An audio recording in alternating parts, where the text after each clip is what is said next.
Hey, salut, c'est Virginie. Aujourd'hui, je voulais parler d'un truc qui me semble important, une question existentielle.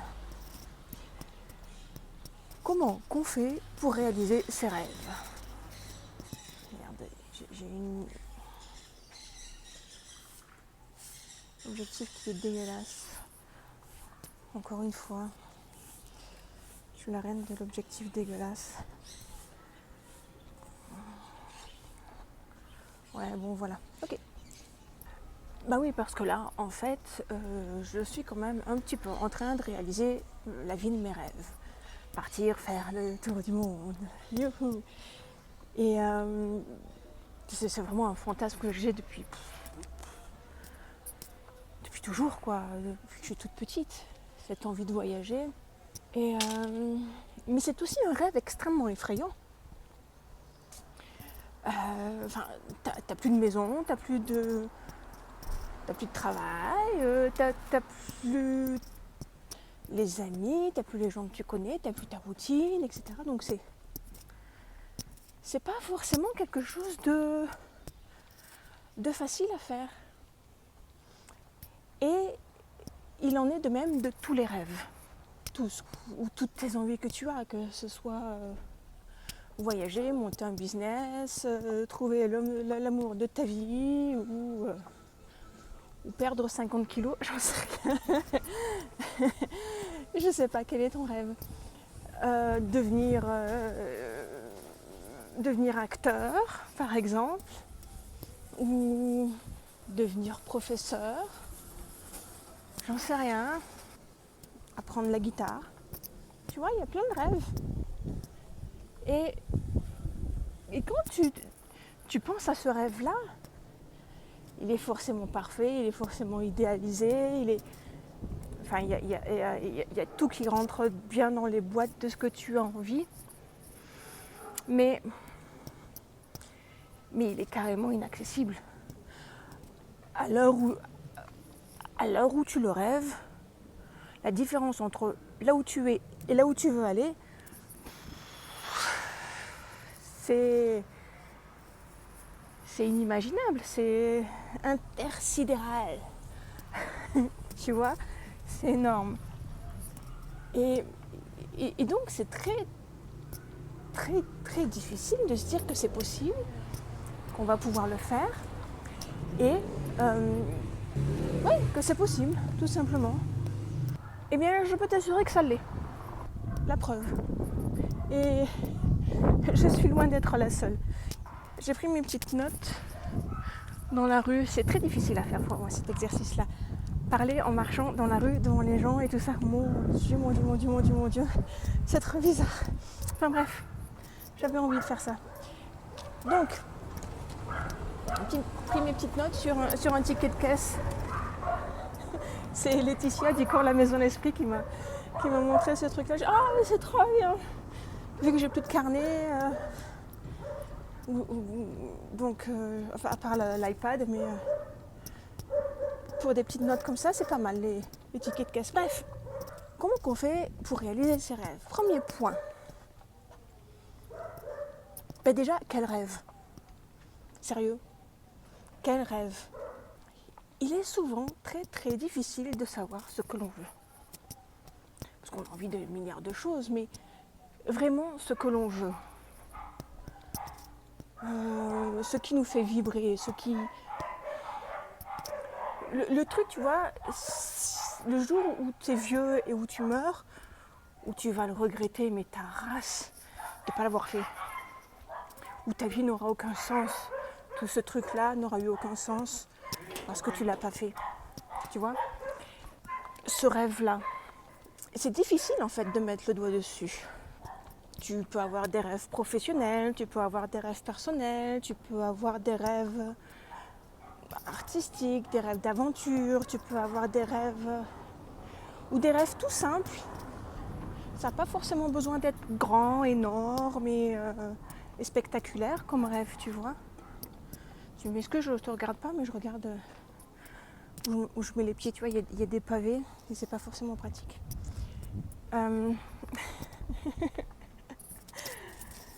Et donc, pour vraiment savoir ce que tu as dans les tripes, ce que vraiment tu as envie de faire, eh ben, ça va prendre du temps. Il y en a, je pense, qui y arrivent. Ils savent qu'ils vont faire, je sais pas, de la tapisserie toute leur vie. Voilà. Ils vont réparer des tapisseries, ils vont créer des tapisseries, ils vont... Bah, tu vois, ça va être leur truc. Bon, bah... Ou la tu vois, je pense à des métiers d'artisans comme ça. De la marqueterie ou... Comment il s'appelle le gars là, le maître sushi au Japon. Le mec, il est... comment s'appelle ce film Hero Dreams of Sushi ou quelque chose comme ça. Enfin bref, c'est magnifique. Il a passé 80 ans de sa vie à ne faire que des sushis. Et ce sont les meilleurs sushis du monde. Voilà quoi. Consacrer sa vie au sushi. Il a commencé, il avait 8 ans et voilà. Il n'a jamais arrêté. Il y en a qui savent. J'en avais parlé d'ailleurs dans un de mes posts, ceux qui trouvent leurs rêves comme ça. Mais pour la plupart d'entre nous, hors ces cas exceptionnels et magnifiques, c'est quand même difficile de savoir. On est perdu dans sa tête, on est perdu entre ce qui serait bon de faire et ce qu'on a vraiment envie. On est perdu entre ce que les autres pensent ce serait bien pour nous et ce que nous on pense que les autres pensent qui serait bien pour nous. Tu vois. C'est difficile de démêler le schmilblick. C'est difficile de savoir ce que l'on veut vraiment. Et en fait, ça en passe par une longue phase d'introspection et se poser les bonnes questions. En tout cas, se poser plein de questions. Carrément. Les pourquoi, les quoi, les comment, les quand, et tout ça, c'est super important. Et si tu passes pas par cette phase de réflexion sur toi-même où tu vas aller chercher oui mais moi j'ai envie de ça, mais alors pourquoi et pourquoi et aller à 10 niveaux de pourquoi pour arriver enfin à toucher le fond, le vrai du vrai, c'est ultra compliqué. C'est ultra compliqué de faire connaissance avec soi-même. Tu vois, donc déjà, quel rêve?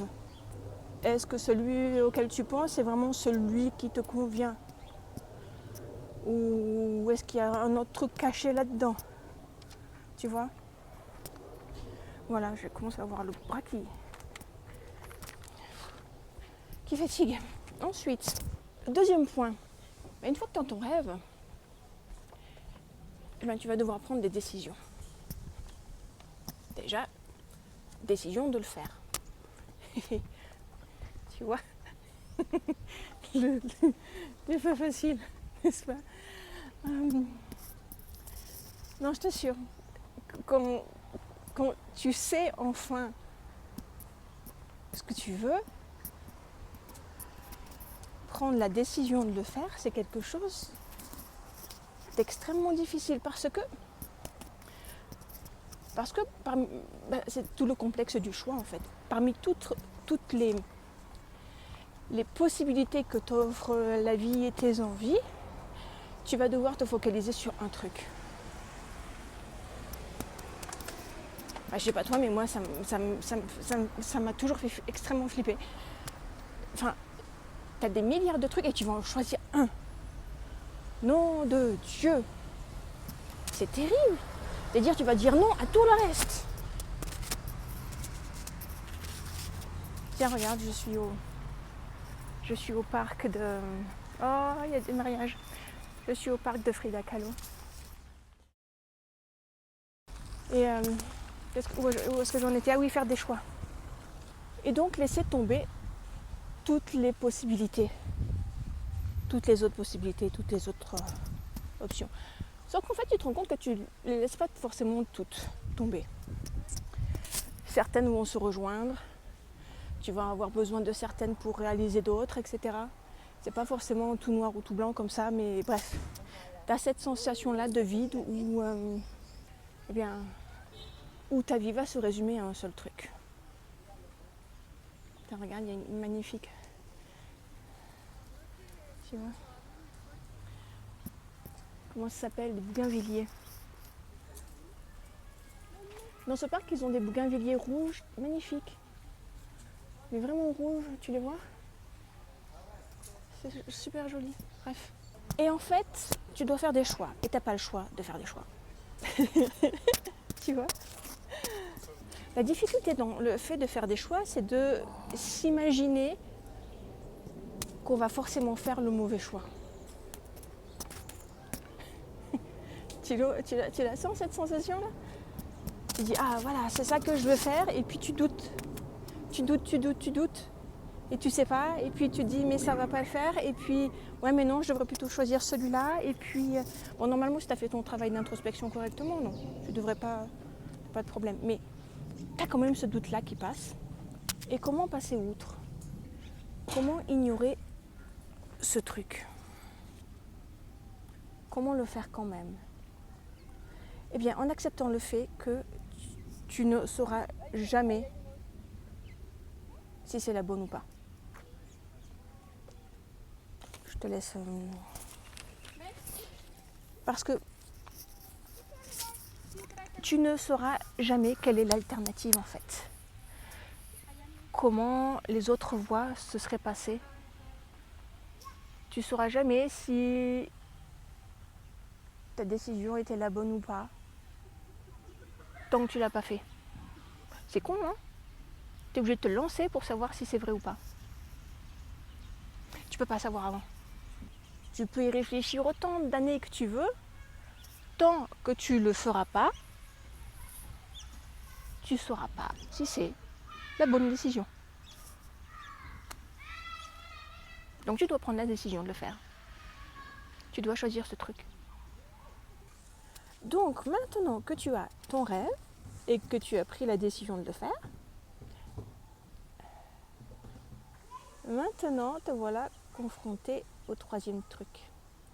Les petites voix dans ta tête. Tu sais, toutes celles qui te disent « Non, mais tu vas jamais y arriver. Non, mais tu es incapable. Non, mais c'est trop effrayant. Tu as trop peur. Et puis tu sais pas. Et puis c'est l'horreur. Et puis tout ce que te disent les autres aussi. Mais enfin, t'as jamais rien fait de ta vie. T'as jamais mené un projet à terme. Mais enfin, tu crois vraiment que tu es capable de faire ça? T'arrives même pas à faire ça? Ouais, mais non, mais toi, t'es pas comme ça. Toi, t'es plutôt du genre à faire ça. Tu vois, tous ces trucs-là, toutes ces petites voix dans ta tête qui viennent de toi ou qui viennent des autres. Bon, il se trouve que toutes les petites voix qui sont dans ta tête viennent à 100% des autres. Mais bon, c'est une autre histoire. Des autres, de la société, voilà. Mais tu vas être confronté à tous tes doutes, à toutes tes peurs, et pas qu'une seule fois, tout le temps, le long du processus. Tout le temps. Tu ne vas pas pouvoir y échapper. La peur ne s'en va jamais. Jamais. Tu apprends à faire avec, tu apprends à faire ou sans, en l'occurrence, mais la peur ne s'en va jamais. Et c'est normal. C'est normal, c'est ton reptilien là-bas derrière qui te dit non mais ça va pas, c'est pas comme ça qu'on a toujours fait, attention, on va mourir si tu fais ça, on va être dans la merde, c'est pas bon.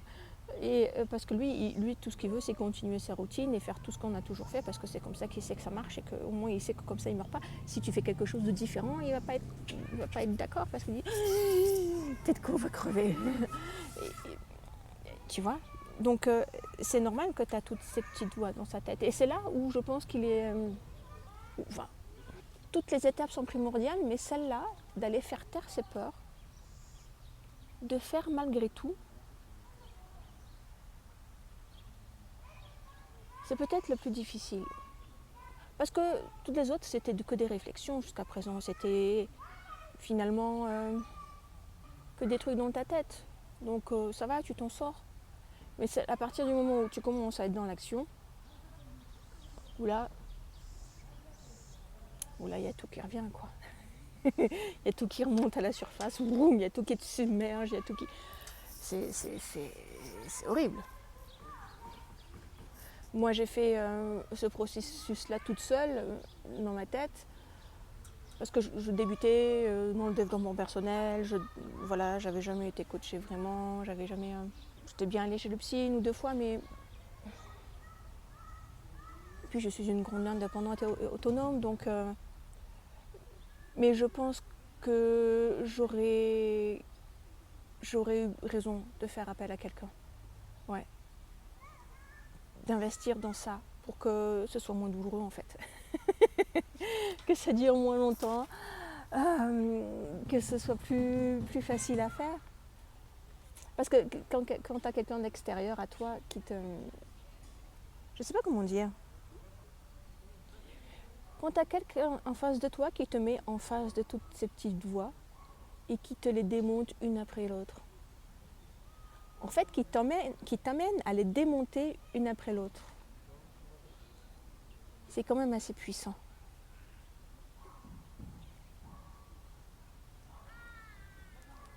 Tu vois ce que je veux dire? Et puis les autres. Non seulement tu as tes propres peurs, mais en plus, eux, ils viennent te foutre sur toi leurs propres peurs, leurs propres névroses, leurs propres trucs, leurs propres angoisses, etc.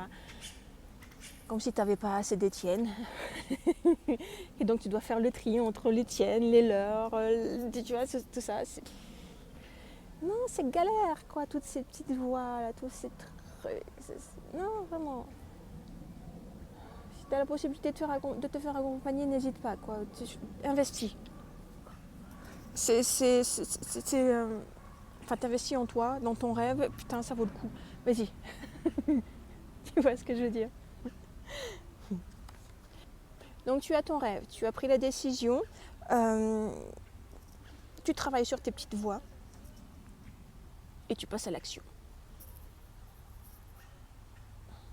Encore une fois, tu es là et tu veux aller là, voire même là-bas. Tu vois? Je dis mais comment je vais faire? En plus ça monte, ça descend, tu vois, en plus il y a des obstacles partout, en plus... Oh mon Dieu, c'est galère. Eh bien, il va te falloir 1. Y aller petit à petit, petit pas par petit pas, et 2. Avoir beaucoup de patience. Non, parce que les rêves, ils n'arrivent pas comme ça, là. Non, non. Ceux qui te disent que tu peux faire des choses du jour au lendemain, il y a du boulot quand même derrière, hein, franchement. Et ouais, j'enlève mes lunettes, parce que... histoire que tu vois ma tronche. Et donc, te voilà en train de passer à l'action. Oh, salut toi. Et toutes les étapes précédentes vont être remises en cause constamment. Encore et encore et encore et encore. Est-ce la bonne décision? Est-ce que ce que je fais est bien? Est-ce vraiment mon rêve? Est-ce que j'ai vraiment raison? Est-ce que je vais vraiment y arriver? Et puis j'ai trop peur. Et ça va revenir, et ça va revenir, et ça va revenir. Et tu vas avancer, tu vas avancer, tu vas avancer. Tu vas te retrouver à nouveau à chaque obstacle que tu vas rencontrer, c'est comme si tu vas devoir refaire encore ce travail-là. C'est très chiant. Mais au bout d'un moment, tu prends l'habitude et ça devient beaucoup plus facile, tu vois. Et vu que tu sais que ça va prendre du temps, ben c'est pas un problème. Tu peux prendre le temps pour à chaque fois te poser et réfléchir et passer l'obstacle. Tu vois ce que je veux dire? Et puis, tu vas faire une petite action, puis une autre action, puis tu vas prendre une décision, puis une autre, et puis petit à petit, tu vas avancer vers ton but, etc. Et tu vas te rendre compte que c'est peut-être pas si long que ce que tu avais pensé. Parce que chaque petit truc, enfin tu le sais, chaque fois que tu prends à chaque fois que tu fais quelque chose, eh bien il y a tout le reste autour qui s'adapte et qui bouge en fonction. À chaque fois que tu prends une décision, eh bien il y a tout ce qu'il y a autour qui s'adapte et qui se modèle sur ce choix et cette décision-là et ces actions. Et donc ces petits trucs anodins, c'est un petit peu le concept du 1% en fait. Tu fais 1%, et puis de plus, puis 1% de plus, et puis 1% de plus, et 1% de plus. À chaque fois c'est qu'1%, mais ça devient exponentiel, tu vois. Et c'est exactement ce qui se passe avec les petits pas. À chaque fois que tu poses un truc, et un truc, et un truc, déjà tu prends confiance, c'est plus facile, tu renforces tes choix, ta décision, tu fais taire de plus en plus de voix, et en plus tu avances. Tu vois, t'étais là, et ben maintenant t'es là. Bon, tu dois encore aller là-bas, mais t'as fait ça déjà. Et c'est pas si impossible que ça en fait. D'un seul coup, ça devient réalisable. D'un seul coup, le truc là-bas, là, il devient réaliste. Il devient de plus en plus concret. Chaque petit pas que tu fais te rapproche exponentiellement de ton but. Tu vois, c'est une courbe exponentielle comme ça. Après, je sais pas, elle est peut-être à l'envers, là, comment je le fais. Peut-être comme ça, là. Tu vois, petit peu, puis, tu vois, comme ça. Voilà. C'est exponentiel. Demande à Google ce que c'est exponentiel et dira. Voilà. Jusqu'au jour où tu y es, enfin. 5e point, quand on y est, ça y est, c'est là, tu le fais. Tu réalises ton rêve. Moi, il me restait un seul doute. Un petit doute. Un doute inné. Mais un doute quand même. Ma question, c'était, est-ce que ça va être comme je le rêvais? Est-ce que ça va être aussi bien? Non, parce qu'il y a toujours une différence entre la théorie et la pratique, tu vois. Entre ce dont on rêve et la réalité. Ça ne se passe pas forcément toujours comme on l'avait pensé, tu vois. Et maintenant, tu te confrontes à la réalité. Et c'est là, c'est à ce moment-là, seulement à ce moment-là, que tu sauras si tu as pris la bonne décision. Quand tu l'auras fait. Et tu sais quoi? Que ce soit la bonne ou la mauvaise décision, que finalement, faire le tour du monde, déménager toutes les 3 semaines, tous les 3 mois, c'est pas ton truc, finalement tu préfères ta routine, etc. Va savoir. Hein. Bon, c'est pas mon cas, hein. Moi je suis absolument ravie, j'ai justement cette chance j'ai cette chance que la vie que j'ai rêvée est vraiment une vie de rêve pour moi. Ça, c'est clair, ça c'est une vraie chance. Tu peux t'apercevoir au bout du compte que finalement c'est pas aussi bien que tu l'avais imaginé. Mais c'est pas grave, parce que t'imagines tout ce que tu as appris. T'imagines toutes les peurs auxquelles tu as tordu le cou, etc. T'imagines tout ça? T'imagines comment tu es une toute autre personne? Tout le potentiel que tu sais maintenant que tu as en toi, tout. Je trouve ça formidable. Donc, si tu as un rêve, vas-y, fais, lance-toi. Puis si tu as besoin d'un coup de main, t'hésites pas, je suis là, ou d'autres. Il y a plein de gens qui t'aident à affronter tes peurs et clairement, tu vois, trouve une personne avec qui ça résonne en toi, contacte-la et commence le travail. Je pense que c'est ça qui est important. Plus que le but en lui-même, c'est tout le chemin qui l'emmène, qui t'emmène là-bas, qui vaut le coup en fait. Il n'y a que ça qui vaut le coup, le chemin, le process. Parce que le résultat,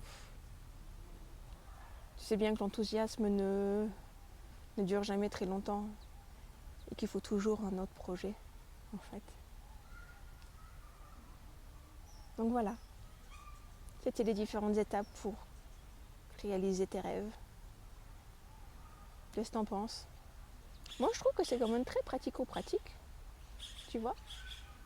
Et donc à la portée de tout le monde. C'est totalement faisable. Dis-moi, c'est quoi ton rêve? Et je suis en train de monter la vidéo là et il m'est venu une idée là. Je me suis dit qu'on pourrait lancer un jeu concours où il n'y a absolument rien à gagner. Mais la question est, as-tu compté le nombre de fois où je dis tu vois dans la vidéo? Ah, l'éthique de langage. Si tu as la réponse, mets en dessous. Dans les commentaires, ça m'intéresse. Voilà, c'est tout. À plus tard.